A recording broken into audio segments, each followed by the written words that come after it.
ओए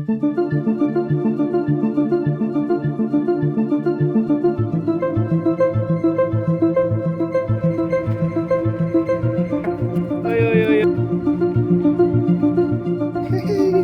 आ जाओ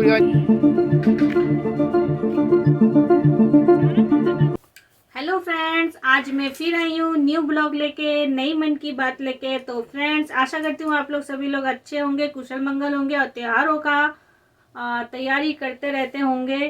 तो फ्रेंड्स, आज पूरा दिन नॉर्मली बीता क्योंकि अभी दुर्गा पूजा का हमारा मौसम चला गया।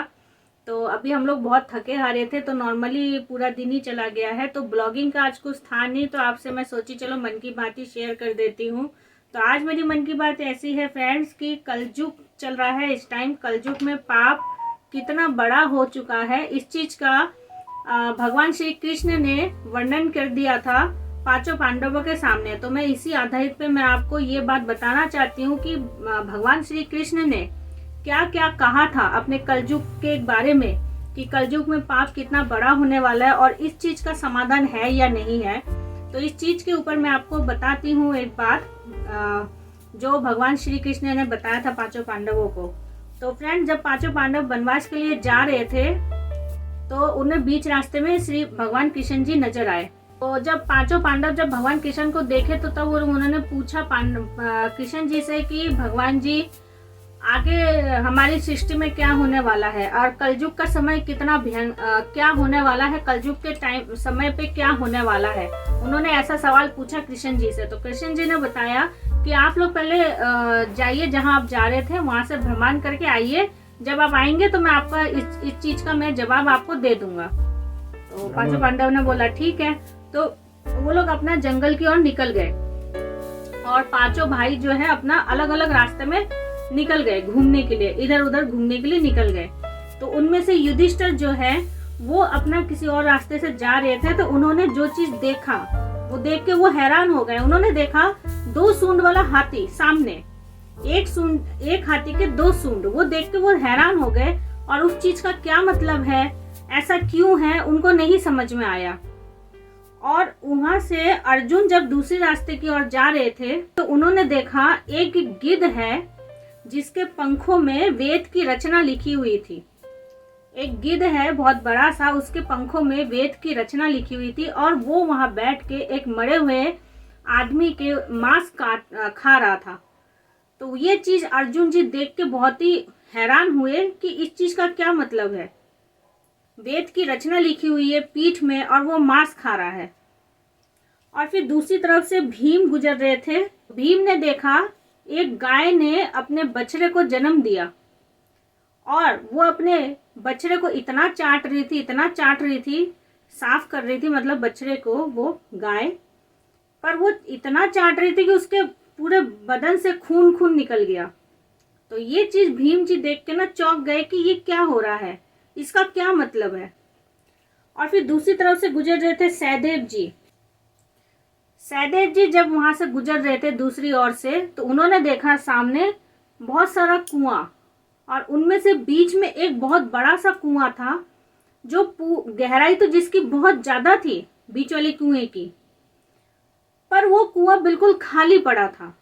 इतना गहरा होने के बाद भी खाली पड़ा था और चारों तरफ जितने कुएं थे उनमें से मतलब वो सारे इतने भरे हुए थे लपालप पानी से, इतना भरा हुआ था कि पानी उनमें से बाहर भी आ रहा था, कुछ कुएं में से इतना पानी भरा हुआ था।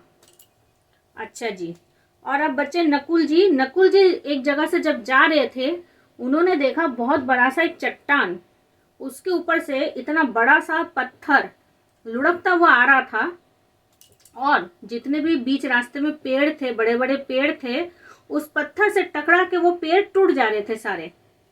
पर जब वो पत्थर लुढ़कता हुआ नीचे तक आ रहा था, एक नन्हा सा पौधा, छोटा सा पौधा, उसके सहारे से वो पत्थर जो है वो रुक गया बीच रास्ते में।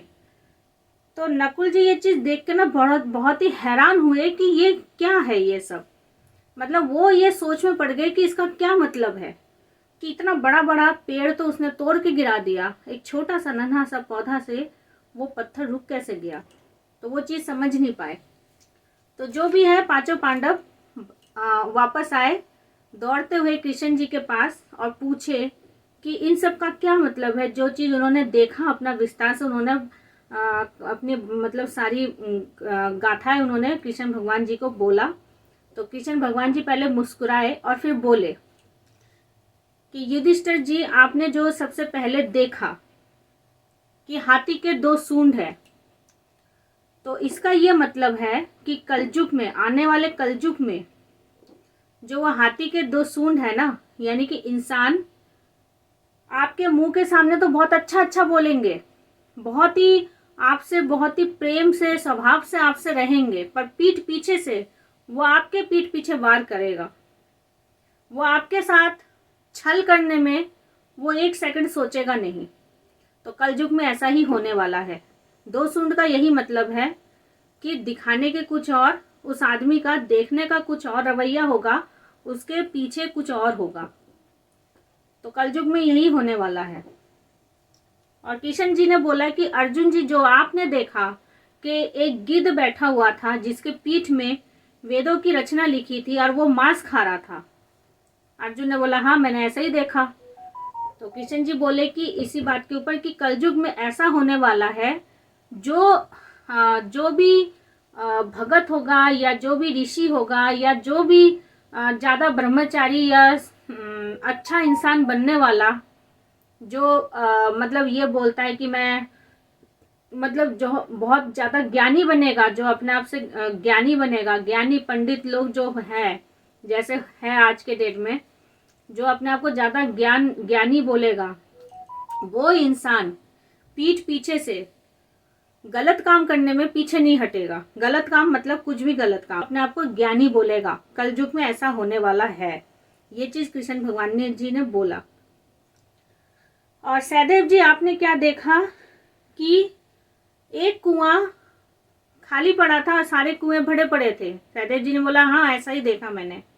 तो कलयुग में ऐसा होने वाला है, जो एक कुआं आपने खाली देखा और बाकी कुएं जो आपने भरे हुए देखे, कहने का तात्पर्य ये है कि कुछ लोगों के पास इतना धन होगा कि वो खूब अपना खाएंगे पिएंगे, व्यर्थ ही अपना घूमेंगे फिरेंगे, और खाना भी आधा खाएंगे आधा फेंक देंगे।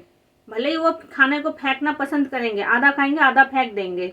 शादी बियाह पार्टी खूब करेंगे, खूब एकदम बहुत ही आलीशान खर्चा करेंगे, पर उसी के पास में कोई गरीब अगर व्यक्ति है जिसे 2 दिन से खाना नहीं मिला, वो बेचारा भूखा ही रहेगा।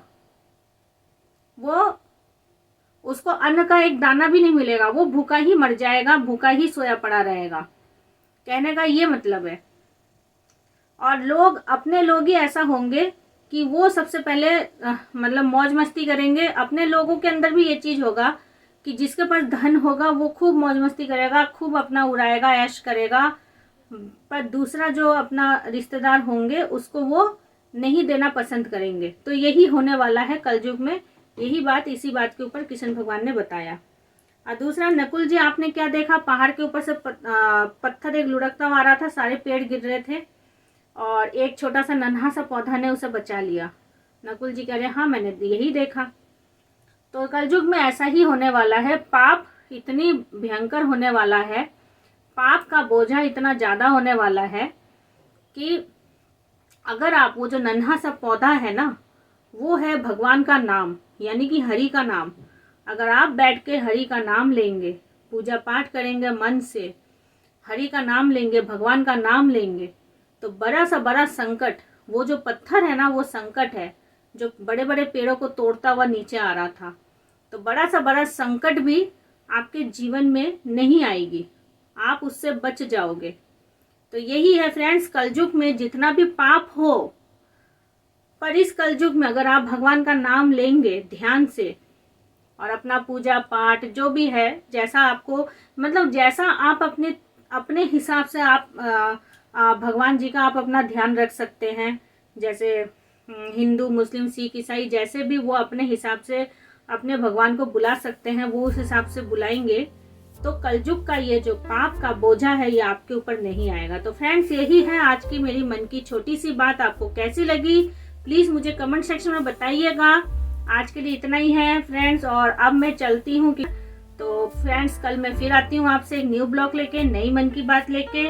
आप लोग सब लोग अच्छे रहिए, कुशल मंगल रहिए, ऐसे भरे कलयुग में संकट से आप लोग बचे रहिए। तो आज के लिए फ्रेंड्स बाय।